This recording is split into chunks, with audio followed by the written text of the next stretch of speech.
Bonjour, bonsoir, chers internautes, vous êtes partout, Bogola Dabicho, dans votre chaîne Jikanga TV. Merci Nabino pour la confiance, merci Nabino pour la fidélité, mon colonel, mon colonel Bossara Rabicho, dans votre chaîne Jikanga TV. Nous avons toujours les moyens pour informer, nous avons toujours les moyens. Et au PC, nous avons information, c'est la République démocratique du Congo. Tant qu'il faut qu'il déjà pour nous informer, bien au moment, et ça déjà pour nous PC, nous avons information, c'est la République démocratique du Congo. On a merci Nabino de retour, vous en Asie. Vous en Amérique, vous en Océanie, vous avez partout dans le monde, en Europe, depuis nous merci. Mais c'est là tout vous allez vous abonner à la chaîne, vous partagez la balai.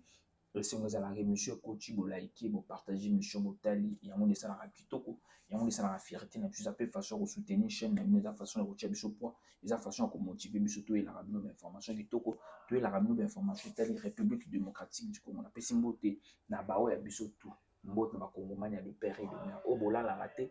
Boka koyeba mboka elali ndenge nini mboka elamuki ndenge nini mpo mboka ezokende ndenge nini bozala toujours branché bandeko lelo toza bainformation tokosola toza na 3 thématiques oyo tokosola. Première thématique tokosola eza na video moko oyo ezocircule na internet, eza na video moko ezocircule oyo Nyangalakata ya Willy Ngoma azoloba mpona dialogue. Tolobaki deja mokonzi ya mboka alobaki dialogue moko esalema te soki Fatinda alobi mpona dialogue te. Donc pour dialogue il faut Fatinda a déclaré dialogue. Fatinda dialogue dialogue ekoki jamais kosalema te soki Fatinda a déclaré dialogue te soki bakongolais baza na kati ya masolo te. Congolais so aza na kati ya masolo te soki dialogue ekozala te. Nayebi te Willy Ngoma masolo azoloba dialogue eza mpona nini toyebi te.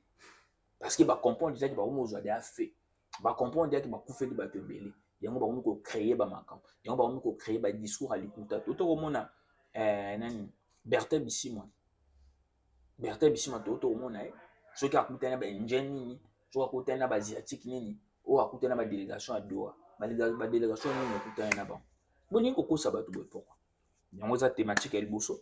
Pe deuxième thématique na biso tokosola bandeko na ngai nayebisa bino barebele oyo bazali na niveau ya Goma bakomi koimpose na population bafuta bataxe moko oyo eza illégal bataxe na baenterrement bataxe na bacimetière bato bayaki mpo basunga mboka bakomi koyebisa bato bataxe ya tokosola yango mpe bandeko boye bake panique chez les rebelles de M23 oyo baza na niveau ya Masisi.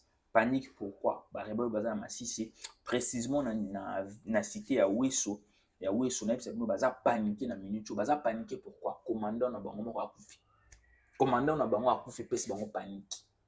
Est-ce que bakongo bawazalendo nde babomi bango est-ce que bafardesi nde babomi yango tokosola en émission ndeko na ngai c'est le moment tosabonner tosoutenir chaîne na bino chaîne oyo topisaka bino bainformation mami batali République démocratique du Congo mami matali mboka na biso bandeko totia biso poids tosoutenir tosisa année oyo na 5000 abonnés bandeko na ngai ekosala biso bien komotive biso kopesa biso courage ya koinforme bino kotala nga sikoyo eza émission eza direct ndeko na ngai s'abonner ndeko na ngai like émission ekosala biso vraiment kitoko ekosala biso vraiment bien soko s'abonner soko like ekopesa biso vraiment force ekopesa biso courage ya koya koinforme bino ya koya kopesa bino ba information tokotana masolo ya Nyangalakata oyo ya Bertin Bisimwa ya Willy Ngoma natyela bino elongi ya Nyangalakata bandeko botala Nyangalakata oyo botala na Nyangalakata oyo soki botala elongi ne elakisa nano aobela elongi ne elakisa nano aobela mais balingi makambo minene totanga information nde toyeba to analyse toke bandeko. Dans une vidéo largement partagée sur les réseaux sociaux, on voit Willy Ngoma lancer un message au dialogue. Il déclare même si nous bombardent, nous espérons la paix et nous sommes ouverts à discuter. Bandeko na comprendre. Willy Ngoma alobi même si bazo bombarder biso même si bazo beta biso mais toujours espérer toujours dialogue eza déjà signe ya faiblesse yebisaka bino match ya facile match oyo ya facile match oyo na suka baadversaire na biso oyo bazolobaki baadversaire bakongole parce que Willy Ngoma Bertin Bisimwa Kabila Kagame bananga baza baadversaire ya mboka baza baadversaire ya Congo comprendre déjà que match comme bango mabe comprendre déjà que bakomi na suka yango bakomi ko créer ba information Donc ba on créer ba information na boule ya kosinga loi cesser le fait parce que ça dit cesser le fait ba kosinga en direct. Oyo ça dit cesser le fait ba kosinga en direct. Mais biso to koyoka yango te. Ba message ba koma ba message ba sala quand même message oyo ya pe to to mona Bertin Bisimwa to koloba ngo suka zaki wapi. Suka zaki wapi na ba ndibu wana zaki na mongo azolo ba ke akutana délégation à Doha alobi azosinga auto cesser le fait déjà pe elingi pe kokoma soki Kagame abengani banyangala katane bazoli. Pe kokoma soki babubimisi ba rebelle na Congo nde pe ekomi. Tant que ba rebelle baza na Congo to ko frapper kaka. To kobeta kaka. Soki babubimisi ba rebelle nde pe esili. Tant que ba rebelle bazo exister na Congo to kobeta kaka. To kobeta kaka bomonaki Faci Yuma. Bomonaki Faci Yuma. Bobulaki Faci Yuma, bota la Faci, bobika o Yuma. Mais Faci aza na maele makasi, Faci aza kolo idéologie. Abimisi bino var na facilité, var abimisi bino. Bananga babisima bokomi kobanga, nini yango bokobanga bino ko bilombe, to kene na bino kana na style ya bilombe na bino, bino ba ilombe bokomi kobanga. Bino bilombe bokomi kobanga, to kene na bino kana ndenge bono servir biso pe kan ndenge to kene na bino. Na yebisa bino dia match ya facile, arbitre na ngambu na biso. Parce que déjà va relakisi biso, va remonisi biso banani baza ba inyamboka. Banani baba inyamboka. Tokomi dia na phase ya finale. Phase ya finale bando boyebi bino nyonso esengo za na phase ya finale parce que boyebi que tozozwa coupe. Boyebi esengo za na phase ya finale boyebi que tozozwa boro. Nde phase tokomi na minute. Toko vider ma guerre, toko guerre exili déjà. O to mona ba Wilingoma yakaki baningi basinga pardon ndinga maele. Baningi basinga pardon ndinga maele. Maintenant nda koyoka pardon na bino. Nandi ya kondima ko pardonner bino. C'est makila ba Congolais ba kufi wana ba kondima ko pardonner bino facilement. Boasir que ba Congolais ba kondima ko pardonner bino facilement. Ya ba Wilingoma. Botika ba aventure kona boko sala. Botika makambo boko sala. Ya ba Congolais bo bomi. Ya ba Congolais ba kufi mingi. Boningi bo me marquer ba Congolais ba pardonner bino facilement. Le ba ke ba Congolais ngo ba yeba makambo bino bosalite. Le ba Congolais ngo ba yeba ba bêtise bino bosalite nde bo bomi ba ndeko na ba Congolais. Quand des Congolais baza bango éveillé, quand des Congolais bayebi ke bobomi ba ndeko na bango ebele. Bandeko boskiza nga muke. Natala na mona lumière ko fine ba Congolais bayebi quand des bobomi bango balimbisa bino, c'est difficile. Tout temps que na deuxième thématique na biso, bandeko na nga ba rebelle ba komi ko imposer population ya Goma ba futa ba taxement illégal jusqu'au même tina enterrement na ba cimetière. To tanga na bino. Goma. Les rebelles imposent des taxes illégales jusqu'à sur le cimetière.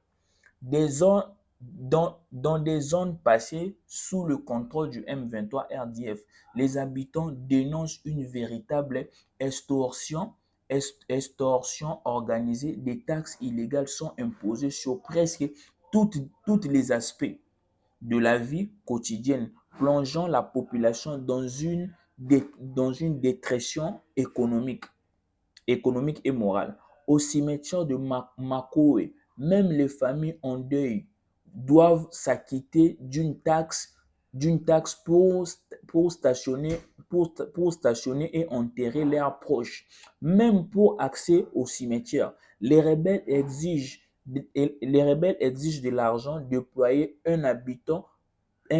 Cette pratique choquant au départ est désormais devenue une habitude force dans la zone. Personne n'ose s'opposer.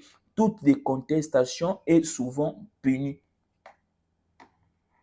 Donc, bakomi ko imposer bato même ya hotel mais faut futa taxe. Même na cimetière faut futa taxe. Bandeko bota biloko banyangala katango. Ba réussir banyangala katango bakomi ko ça. O ba réussir banyangala katango. Bakomi ko sala. Donc hôtel mi be faut futa taxe. Au sali be faut futa taxe. So taxe ngo mbongo ngo zo kende wa. Bo comprendre que ba rébellion na bango mbongo ici. Bo comprendre que rébellion bando sala basé sur na makoki te ya ko continuer rébellion na bango. Yango bakomi ko luka ko population apesa bango mbongo. Yango bakomi na pousa population de apesa bango mbongo. Mais bino bobomi population na bo sali population na mabe. Bokomi ko stresser bango sous moralement. Parce que ça ko tia population na ba stress. Parce que ça ko stresser population.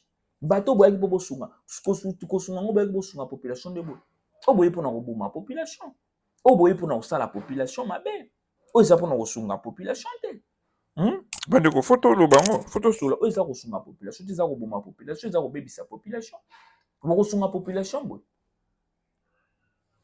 eza vraiment pasi pena pasi banyangalaka to barebele eza vraiment pasi tokota na deuxième thématique na biso bandeko epesi nga vraiment kanda troisième thématique na biso po tosisa bandeko na nga panique ya barebele na minute panique ya nini na village ya Weso précisément na Masisi commandant moko ya ba M23 akufi commandant na akufi ba M23 bakubeti masasi nani abomi soldat na bino okopo ke bato batanga te soldat na bino so akufaki na komela masanga soldat na bino so akufaki ndenge boye bokomi kobeta masasi likolo na population totanga na bino Masisi panique à Weso après le décès d'un commandant de M23. La cité de Weso vit depuis quelques heures dans la panique après la mort d'un commandant de la libération du M23. Selon plusieurs sources locales, l'officier a été neutralisé dans une embuscade tendue par les hommes armés non identifiés sur l'axe Mokoto Kibarizo lors d'une revenant d'une mission. L'annonce de sa mort a immédiatement déclenché la colère des combattants de la rébellion basée à Weso. Des tirs en l'air ont été entendus dans plusieurs quartiers, provoquant un mouvement de peur parmi les habitants qui se sont brièvement terre chez eux. Les rébellions étaient très agitées. Ils tiraient pour exprimer leur frustration, rapportait une source locale joignée par téléphone.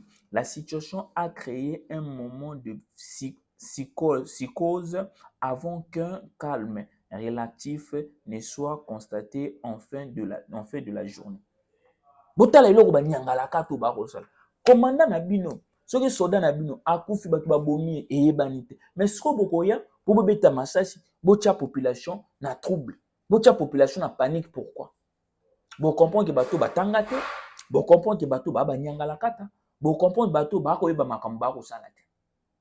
Bakoyeba makambo bakosala te parce que bokobeta masasi pourquoi? Teto bonde so bobeti masasi bato babomaki ba soldat na bino nde boya.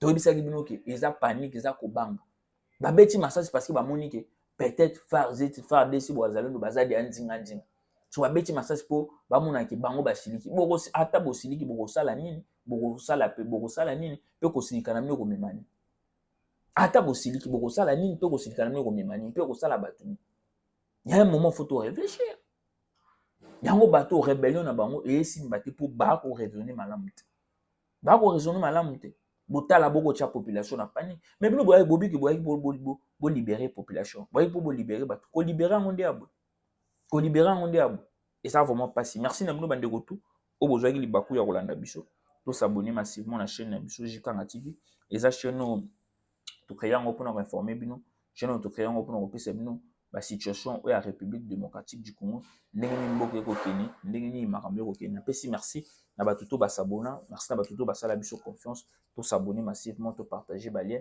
et aussi la biso bien on se retrouve la semaine prochaine pour un nouveau numéro bye.